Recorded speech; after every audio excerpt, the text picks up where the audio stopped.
Joshua, we've covered a lot of ground, caught up on a Yes, lot of we things, have. but we have not caught up on the biggest storyline. Every time, so I'm in the Maldives, 10-hour time difference. Yep. I would wake up and I would just like catch up to complaints, then response to complaints, more whining, do this, coaches saying that. Tell me everything that's happened in the last few weeks. Okay, well, I feel like I'm giving like a recap or a rundown of the Real Housewives. And by the way, Which you love. I do. Todd Chrisley got out, and so as a way of recognizing that, I started watching Chrisley Knows Best from season 1, which is on Peacock in case anybody wants to watch. Anyway, so it felt like there was this consensus, as you know, SEC, Big Ten, very aligned in the way that they wanted to approach this new postseason model. They were on board with the 4AQ, yada, yada, yada. Well, then the SEC coaches started running their mouths and they're like, well, no, we like the 5+11 better. And then they're over here doing this. We don't want to add the extra conference game. We know that our conference is the strongest, and here is a packet so you can see all of the information that supports that. Kirby Smart has been very outspoken about a lot of what's going on here. And I think Steve Sarkisian is understanding that he's one of the top voices in college football because he's a coach at Texas and they're back. Yeah. Right. And so like you get these guys who are now really starting to, okay, let's look at what's going on around here. Let's consider all of the inputs. Maybe we'd be better off going a different way than the Big Ten. And that's how we got here. Now, the Big Ten felt like this was, not something they had expected. It felt like they were caught blindsided by it. So I'm curious to see where it all plays out, but it felt like growing consensus and then it kind of forked in the road. Right. So the Big Ten has supported the idea of 4 automatic teams, automatic qualifiers for the Big Ten, the SEC, 2 for the ACC, 2 for the Big 12. Notre Dame has access, and there's a couple at large spots. The 5+11 is 5 AQ. So that's the Power 4 conferences and the Group of 5 champion, and then 11 at larges. That's kind of similar to like what it is now, right? Yes. But just expanding it to a 16-team bracket, which that part feels like it's going to happen. There was a stretch where we were talking about a 14-team bracket or even staying at 12. Feels like everyone's looking at 16 because they want more spots to have for people to, potentially get. But the interesting thing about 5+11 from the SEC perspective, do you think that this is just because, again, they got information of the data and there were like years where it would get more than 4 teams or 5 or 6 or 7 because of the way the SEC operates, the way that it is viewed? Like, is that response that they don't want to be capped at a certain number? Like, they 100%. think they can be higher than that? They know if this thing is open to 16, they probably get 6 or 7 in.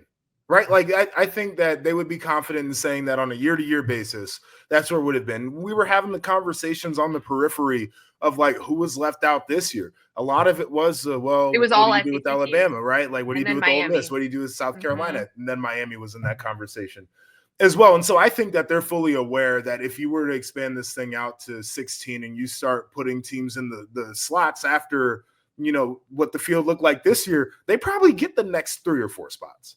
But okay, so here's the thing.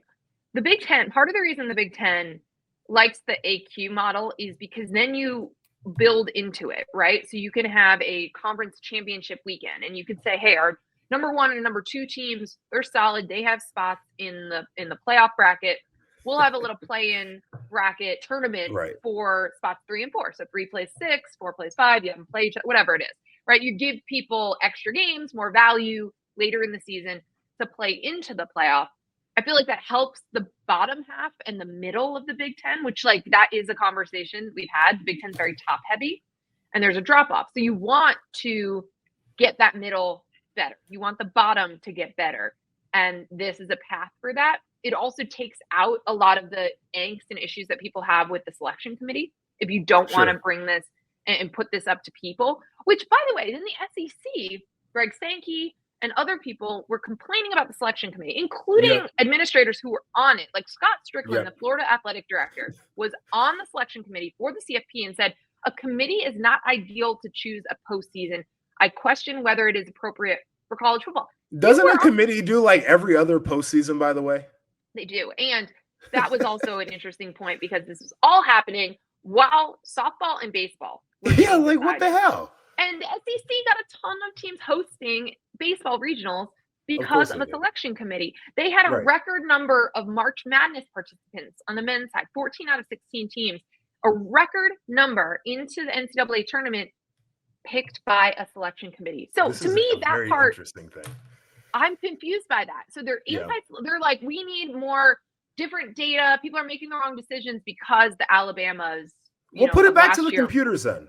The committee has not been that far off of the BCS, by the way. But No. if that's how you feel about the people, put it back to the computers. But my point is, like, if you go to a 5+11, that's more of the selection More for committee. the committee to pick. I know that. I think that's what I'm getting at. Is so if I don't they, know if what they they're want to do the that. actual, like, the AQs, get rid of that. You control Right. it. You determine your But top four teams. I mean, it doesn't. It does, but it doesn't, because the thing that everybody, I feel like we've seen this before, but people figure out great ways to move the goalposts once you change the structure, right? So Right. now they'll be arguing about, should such and such have been the 4th ranked Big Ten team or the 5th Oh, because ranked of tiebreakers and like right. weird and all math. yes, because the conferences are so Indiana big, and you didn't play this avoided team, Ohio and you State and Penn State right, this year. and that's it's terrible. But and that's it's a bigger bad. But that that's is what a we're bigger gonna, issue with super conferences. Like, you're never going to have even schedules. I think that what makes this fascinating to me is, again, you want the best of both worlds. Like, they want the SEC, the people who are saying all these things want a selection committee that just picks SEC teams. Sure. So when you have a packet of data, it's showing strength of schedule metrics and different pieces of the puzzle that like benefit the SEC. And I saw a reaction to ESPN put out like their FPI, which I don't use that data. Like, there's a bunch of different metrics, and I use like SP Plus and other things, but FPI loves the SEC, right? Like, they had like 11 SEC teams in their top 25 for the year. So everyone's like, well, that's what's going to happen if you have all these at large spots. The metrics will favor certain things, or that's why they want the metrics. Right. But if those teams are in the preseason top 25, like this happens every year, when there's an upset, instead of a team falling, it's like, nope, that team's actually good. The team that won is actually good. So then they jump in to the top 15. And the team that lost is actually not bad. They just lost to a good team. Right. So you run into that when there's like the subjectivity piece, the preseason polls, even though the CFP is like, well, we don't start picking, we don't do this, we don't go through the bracket, we don't select, we don't seed until Halloween. Do. All of that stuff, it factors into the way we view these teams. Right. And how a win is, and what about like when they looked like this against team Y, all of that matters. So I think if you have a human element, you're never going to get rid of that piece of it. And even the numbers and the metrics and if you use all these analytical models, at some point you're ranking everybody. At some point you're figuring out different things that matter. And there will be ways to either lean into it or manipulate it. Just we see this in basketball. There was RPI, now there's net. There are ways to schedule that help your resume. The issue is college football just doesn't have that many data points. So I just don't know that you're ever going to get like a strength of schedule metric that everyone's happy with, because you don't have a lot of crossover games. You don't have a lot of games in total, and you need that, which is why it kind of works in college basketball, because they play like 30, 31 games. I think even if you had a great metric for it, I just don't know if people would care that much. Right? Like, they would move on to the next thing. Yeah, I just think they would pick a different thing. We have become really good at like the red herring style of debate in college football, because we'll just start throwing out things that have nothing to do with the issue that we're upset about, and we'll just keep kicking it around. I want to go back to this real quick. And you mentioned the Big Ten wanting to have the play-in weekend around conference championships. And I think it's a great idea if you're trying to pick AQs, right? Because to your point, you let them play it out on the field. It creates really engaging inventory versus the world that we were in this past year, where Oregon wins Big Ten championship, played the extra game to do it. They get the harder path, right? Like Penn State gets a better path for losing that game, but they had to play an extra game as well. Then Ohio State wins the whole thing. So I think there's like the application of what our season looks like and how much we value that weekend, right? And I think that's what the conference is also looking at. when it comes to media rights, if they're trying to sell to networks and the inventory is Minnesota versus Indiana regular season rather than a Penn State versus Oregon Big Ten championship, like if you don't have that, it's a little bit harder to sell. So they're like, if we could come up with multiple games to sell that weekend, then they're in a good spot from a media rights standpoint. I think that matters in this. Well, I also think that makes the weekend better, right? So if you do go to an AQ model and you have a lot of games where people have a lot at stake versus, to your point about where conference championship weekend was this year, there were a couple teams that could cost themselves spots in the playoff. But for the most part, if you're an Oregon fan or a Penn State fan, why would you go to the Big Ten championship game? Didn't matter. Right? You're either going to get Rose Bowl for Oregon, right? And Rose Bowl, or you're going to have an on-campus game if you lose that game, right? Like there does need to be something that addresses that weekend. If you were an Ohio State fan, it's not like you were watching that game hoping that a specific team would lose so you could backdoor your way in. Like you knew you were in too. Right. It didn't. It just didn't matter. And so, like, to me, that is an issue, and I think that's again why like this model was proposed to address these things. So you're taking out your best teams; they get basically a bye that weekend. Right. Like, you did enough; you don't have the risk of injury, and here's opportunities to play in, and it's a more interesting weekend. And there's more games, right? Like that weekend always feels weird where there's only the conference championship games, some duds, and like it's the only game on. The issue is, so if you go to 5+11, which again, appears to have gained a lot of momentum because SEC coaches are behind it. The Big 12 was already, kind of championing this. The ACC would certainly want it as well because you're not accepting less spots. Like you're not saying, hey, before the season even starts, SEC and Big 10 deserve double the access points than we do, because that was always going to be a really hard sell for the ACC and the Big 12, who are already worried about falling behind. But saying, like, before the season even starts, yep, you guys deserve 2 more spots than our teams. So if you take all that out, so if we go to 5+11, how does all of that work? Like, do you keep conference championship weekend the same? Is it same? You're still just relying on the selection committee. There's just more spots, more things to argue about. Is that the world that looks like? I guess it is. I mean, right? I don't know. I mean, this is where it becomes difficult. Like maybe conference championship weekend stays the same and just nobody cares anymore, right? But could you do a hybrid where you actually play a conference championship and then you those 2 teams are more than likely going to be in? Is there a play-in for the next couple ranked teams? That would be similar to like a bracket busters that used to exist in college basketball. Like here's one more chance to boost your resume. But here's the thing: if you go to 5+11, and this is all on the selection committee, and there's less automatic spots, do people start scheduling easier? Do people start saying, like, I just want to hit 10 wins and that'll get me 100%. A spot? I don't want to play a big non-conference home and home game. I'm never doing that. And that's the problem. I'm playing Akron, Toledo, and Bowling Green every single year.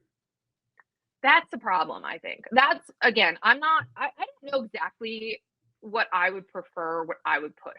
I see the pros and cons for both, but I do worry that we would be getting rid of home and homes, the big monster games. And I think part of the reason to have the AQs as part of that is you can take those extra losses. If you're really the best teams, you still have a path to the playoff. And so you would still be incentivized to schedule those. I think that was part of why, when you talk about the SEC going from 8 to 9 league games, you pick up a bunch of more losses, right? You pick up half the league gets an extra loss. But if you have these designated spots, the selection committee can't go, nope, you have 3 losses or 4 losses, so you're out. You have designated access points, and that's where I don't know, man. But I don't know how else do you incentivize people to actually schedule. I don't know, but I just feel like I'm at a point where I just want to be like, how about we grow up? Because there are more access points than we've ever had in this sport to actually compete for a championship. There are going to be 16 spots. And I was playing not all that long ago, by the way. I was playing in a day and age where there were 2. I played in the BCS era. Half of my college career was that before it flipped over to the 4-team college football playoff. And then we went to 12, and now we're talking about 16. Grow the hell up. Schedule some teams. Play the damn games. And then hopefully you're good enough to make it into the postseason. But we have never been in a better spot for you to be into the postseason than now. So stop this. But people are always Oh my worried about gosh. like this is like why we were talking about This is excuses insane. before we even lived in the 12-team era. But This yeah, is people are going to insane. be like, oh, well, I saw what happened with Indiana. Let's have more Indianas, right? Where like they didn't challenge themselves in the non-conference and got in. Okay, Let's do but that. like, here's the other part about it though. Like, you can say let's have more Indianas and do all of the whatever, but they won the games. If you want to be scared because you're going to end up like Alabama, where you lose to teams that ain't making bowl games, like that's on you. Like, Right. I think And those people are also understand the difference between games. losing You have to to play anyway. Oregon, losing to Penn State, right? Like you lose to an Ole Miss that was really good this year. Like I think people understand that versus losing to an Oklahoma team that couldn't score on offense.